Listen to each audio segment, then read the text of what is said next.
আসসালামু আলাইকুম প্রিয় দর্শক, সবাইকে আমন্ত্রণ জানাচ্ছি আগামী দুদিনের আবহাওয়ার বিশেষ পূর্বাভাসে। সৃষ্টি হলো ভয়াবহ দুটি ঘূর্ণিঝড়, যা ভয়াবহ তাণ্ডব চালানোর সম্ভাবনা রয়েছে। ঘন কুয়াশার পূর্বাভাস, আবারও আসছে শৈত্য প্রবাহ।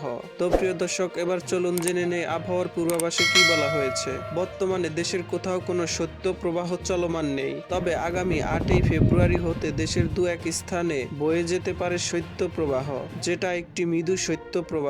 সারা দেশে শৈত্য প্রবাহ চলমান না থাকলেও দেশের দু এক স্থানে সর্বনিম্ন তাপমাত্রা 10 ডিগ্রি সেলসিয়াসের নিচে নেমে যেতে পারে।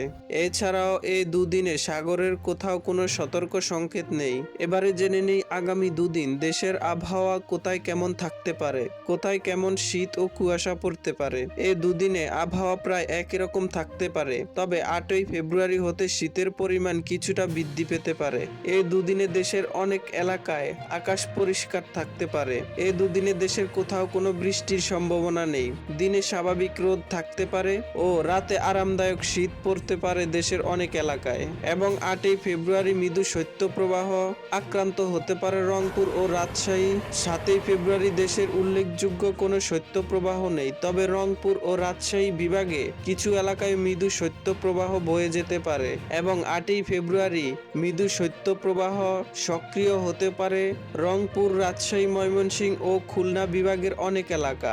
একই দিন ঘন কুয়াশাচ্ছন্ন থাকতে পারে রংপুর বিভাগের বেশ কিছু এলাকা এবং রাতের তাপমাত্রা 1 থেকে 2 ডিগ্রি সেলসিয়াস পর্যন্ত হ্রাস পেতে পারে। এবং আগামী 14 থেকে 15ই ফেব্রুয়ারি দেশের অনেক জেলায় বৃষ্টির সম্ভাবনা রয়েছে।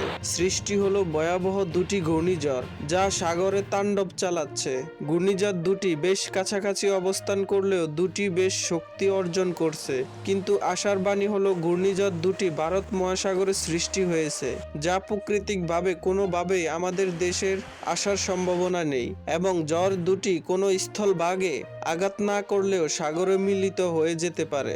এছাড়াও গত 24 ঘন্টায় সর্বোচ্চ তাপমাত্রা ছিল টেকনাফ 31.2 ডিগ্রি সেলসিয়াস এবং সর্বনিম্ন তাপমাত্রা ছিল তেঁতুলিয়ায় 12.5 ডিগ্রি সেলসিয়াস।